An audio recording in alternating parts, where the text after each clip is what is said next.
freedom is the greatest illusion of our time.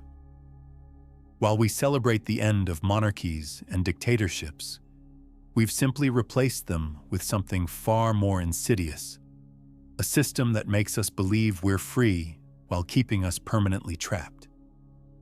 The average person will spend over 90,000 hours working in their lifetime. That's more than 10 solid years of your existence. And for what? To pay for a life you barely have time to live. Part 1. The illusion of choice. Let's start with a simple question. Did you choose your job? Really think about it. Most people will say yes. But did you choose the options you had to pick from? Did you choose to need money to survive? Did you choose the economic system you were born into? The philosopher Rousseau famously wrote, "Man is born free, and everywhere he is in chains." But what are these chains? They're not physical anymore. They're psychological, financial, and social. From the moment you're born, you're placed on a predetermined path. Go to school, get good grades, find a stable job, buy a house, save for retirement, and then, if you're lucky, enjoy a few years of freedom before you die. This isn't your path. It's a path that was designed for you by the systems that came before you. Think of it this way. A zoo animal believes it has freedom because it can move around its enclosure. It doesn't realize that its entire existence is contained within boundaries it didn't choose. Your life isn't much different. When you go to school, you're taught to follow rules, respect authority, and complete assignments on time. You're not taught to question the system itself. You're graded on how well you conform, not on how well you think. This isn't an accident. It's by design. The modern education system was literally modeled after factories.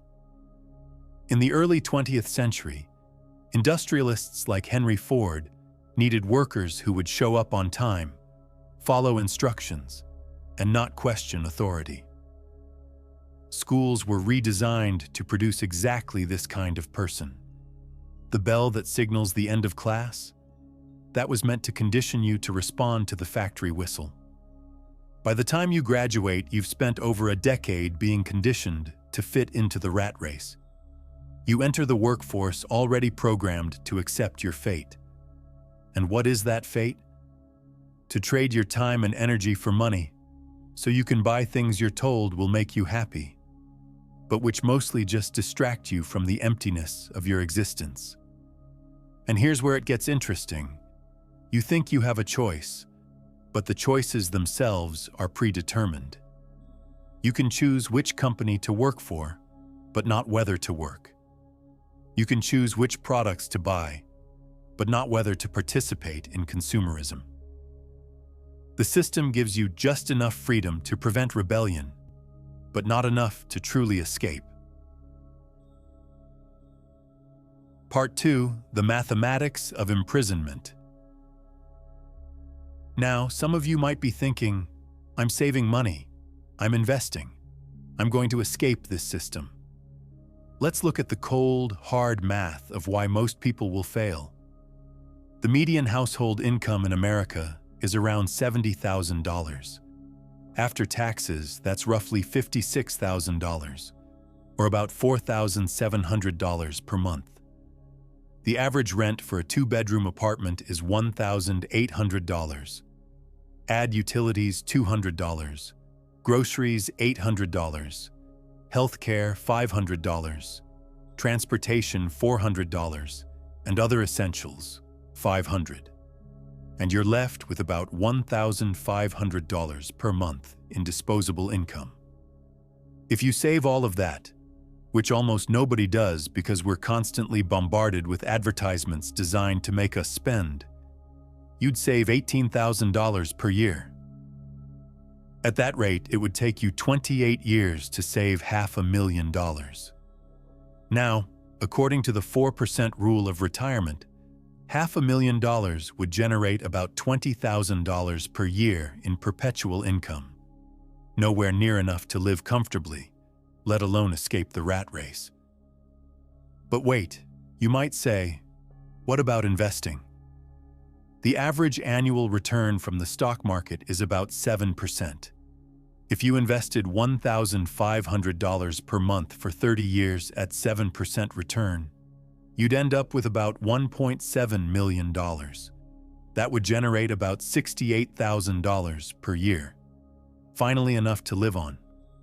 But here's the catch. That's after 30 years of working. If you start at 25, you're 55 before you can escape. And this assumes you never face a major health crisis, never lose your job during a recession, never have to support aging parents, and never have children who need college tuition. The mathematical reality is brutal. The system is designed so that only a tiny fraction of people can escape it. For most, the best they can hope for is to retire at 65, after spending their prime years making someone else rich.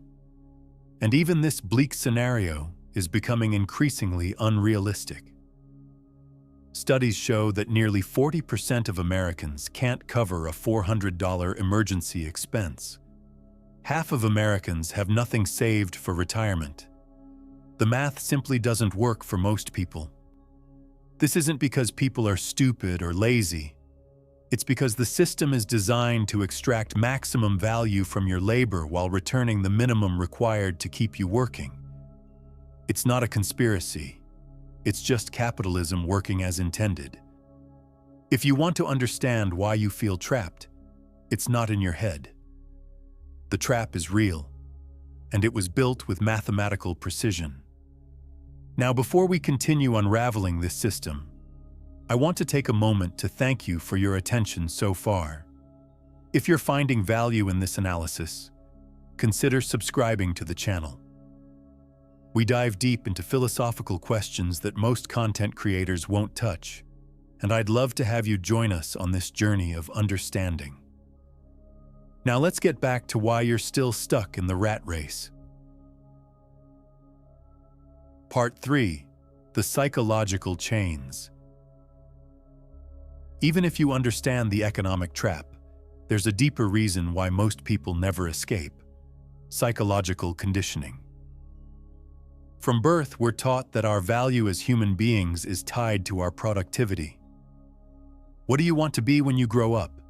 Is one of the first questions we ask children.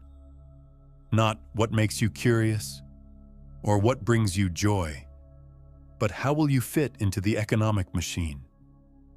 This conditioning creates a form of Stockholm syndrome, where we defend and even love the system that imprisons us. We celebrate hustle culture and working ourselves to exhaustion.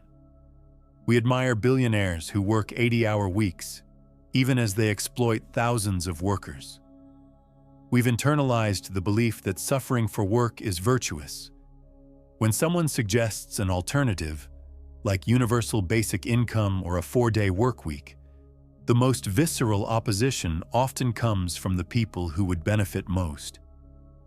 But that's socialism, they cry, without understanding that the current system is failing them. This psychological conditioning is reinforced by what psychologists call the just world fallacy, the belief that the world is fundamentally fair, and therefore those who succeed deserve their success, and those who struggle deserve their suffering. This fallacy serves a powerful psychological purpose. It helps us cope with the randomness and unfairness of life. It's comforting to believe that if you work hard, you'll succeed.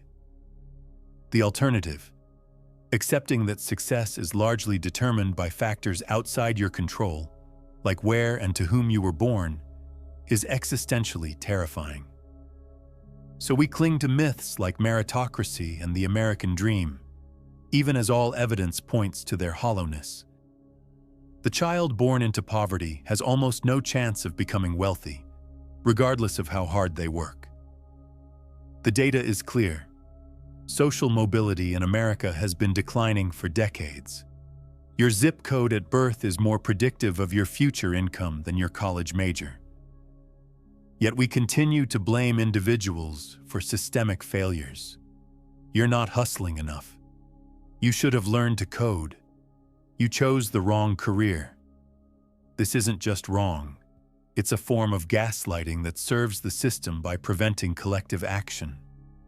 And here's where it gets truly insidious. Even when we recognize these psychological chains, we often can't break them. The fear of deviating from the prescribed path is too great. What if you quit your job to pursue meaning instead of money, and you fail?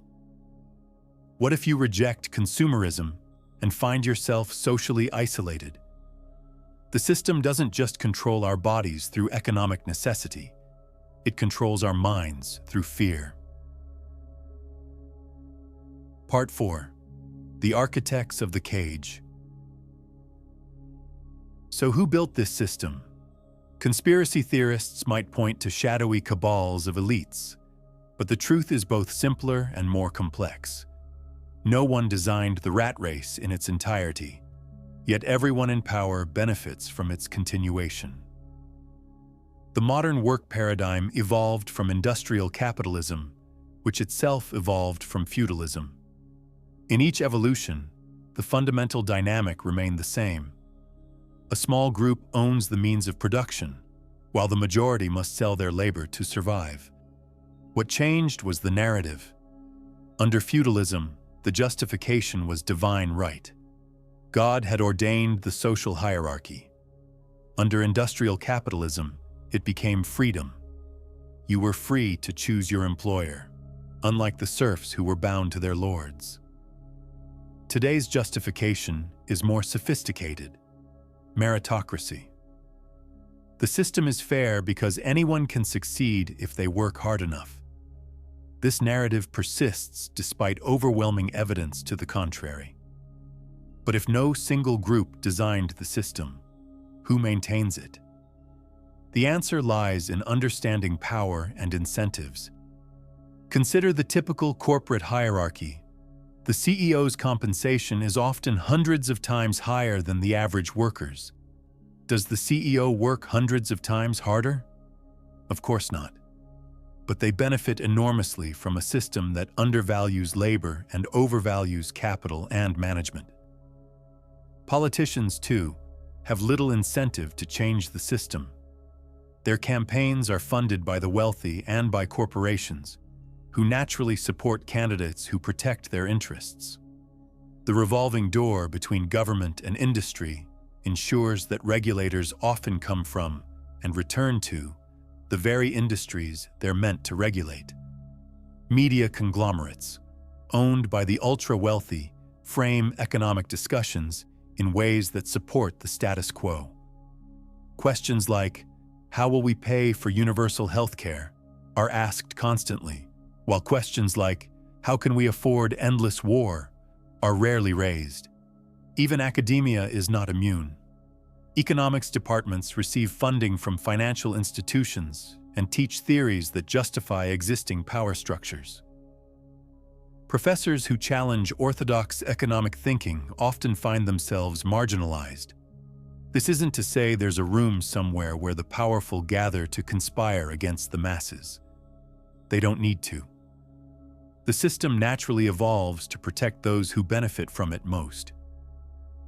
The tragedy is that many who defend the system most vigorously are those it harms. The factory worker arguing against unions, the gig worker opposing labor protections, the indebted student fighting universal education. Through sophisticated propaganda, people are convinced to advocate against their own interests.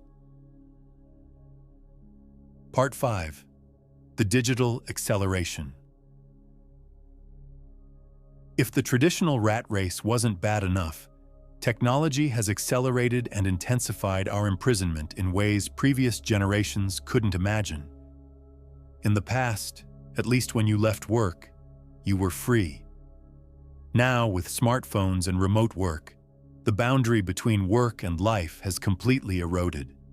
Emails at dinner, Slack notifications on weekends, the expectation of constant availability. The average person checks their phone 96 times per day. That's once every 10 minutes of waking life. And each check activates the brain's dopamine system, creating a dependency loop that keeps us perpetually distracted and unable to engage in the deep thinking necessary to question our circumstances. Social media doesn't just consume our attention, it commodifies it. Every scroll, click, and like is monetized. Your attention is literally being sold to advertisers. You're not just a worker in the modern economy, you're also the product. And as artificial intelligence advances, the situation becomes even more precarious. Jobs that seemed secure a decade ago are now threatened by automation. The World Economic Forum predicts that by 2025, 85 million jobs may be displaced by machines, while only 97 million new ones will be created, and these new jobs will require completely different skills. This creates a permanent state of anxiety and insecurity. You're never sure if your job will exist tomorrow, so you work harder today, take fewer vacations, accept lower pay, and generally compromise your well-being to prove your worth. Meanwhile, the benefits of this technological revolution flow primarily to those who already hold capital. The 5 largest tech companies now have a combined market capitalization larger than the GDP of most countries. Their founders have accumulated wealth that would have made the kings of old blush with envy. And what are these companies selling us? Largely, escape. Escape from the very reality they help create. Netflix to distract us from our exhaustion. Instagram to give us the illusion of connection in an increasingly isolated world. Amazon to deliver dopamine hits of consumption without the hassle of leaving our homes. Technology promised to free us from drudgery, to create a world of abundance where we could work less and live more. Instead, it has tethered us more tightly to the hamster wheel, while dangling ever more sophisticated carrots just out of reach. The digital rat race doesn't replace the traditional one. It enhances it, accelerates it, and makes it nearly inescapable. Even as you watch this video, seeking understanding and perhaps a way out, you're being served advertisements. Your viewing habits are being tracked, and algorithms are determining what content to show you next. All to maximize your engagement, and by extension, your economic value to the platform. If you're finding this analysis valuable, consider subscribing to the channel. We regularly explore these deeper philosophical questions about modern life that most aren't willing to address. Now, let's continue with our final thoughts on escaping the rat race. Part 6. The rare escape routes. So is escape impossible? Not entirely, but it's far more difficult than most financial freedom gurus would have you believe, and the paths are narrower than most realize. Let's look at the rare few who do manage to escape the rat race and understand what actually makes it possible. First, there's exceptional talent or luck. The professional athlete, the successful entrepreneur, the viral content creator. These paths do exist, but they're available to a tiny fraction of people. For every successful startup founder, thousands fail. For every YouTube millionaire, millions of creators earn nothing. These exceptions don't disprove the rule. They exemplify just how rare escape truly is. Second, there's inherited advantage. It's no accident that many of the most celebrated self-made billionaires came from upper-middle-class or wealthy families. Elon Musk's father owned an emerald mine. Bill Gates' mother helped IBM hire Microsoft. Jeff Bezos received a $300,000 investment from his parents to start Amazon. Even with tremendous talent and work ethic, these individuals started far ahead of most. Third, there's geographic arbitrage. earning money in high-income economies while living in low-cost areas. This has become more viable with remote work, but it remains inaccessible to many whose jobs require physical presence, and it often relies on global inequality to function. Fourth, there's extreme frugality combined with consistent investing. The FIRE movement, financial independence, retire early. While theoretically available to more people, it typically requires an above-average income to begin with. The discipline to save 50 to 70% of that income for years or decades, and the willingness to live far below the standard consumption patterns that society expects.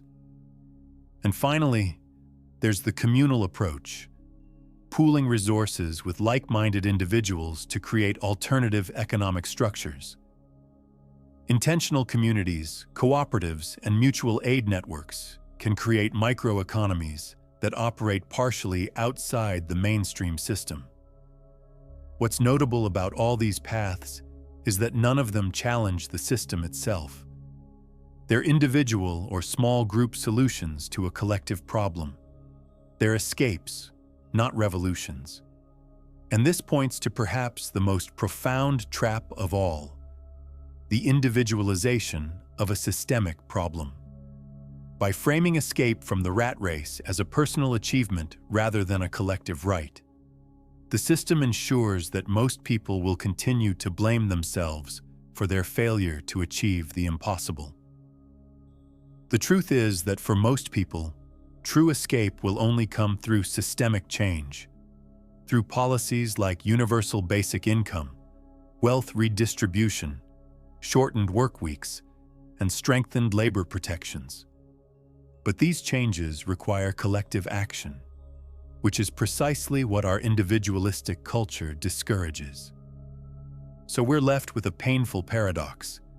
Individual escape is possible but improbable, while collective escape is probable but dependent on a solidarity that the system systematically undermines. There's an old parable about a man who finds another man fishing by a river. The first man teaches the second how to fish more efficiently, allowing him to catch more fish in less time. The second man thanks him, then puts away his fishing rod when he's caught enough for the day. The first man asks, "Why are you stopping? You could catch more fish now." The second replies, "Why would I need more fish than I can eat? I'd rather spend the rest of my day with my family and friends." This simple wisdom, that time is more valuable than excess production, threatens the very foundation of the rat race. Perhaps the ultimate escape isn't earning more or accumulating more, but wanting less and connecting more. Ask yourself, what would your life look like if you measured success not by what you own, but by how present you are? Not by your productivity, but by your peace? Not by your achievements, but by your awareness? These questions don't provide an easy escape from the rat race, but they might just help you recognize the bars of your cage. And recognition is always the first step toward freedom.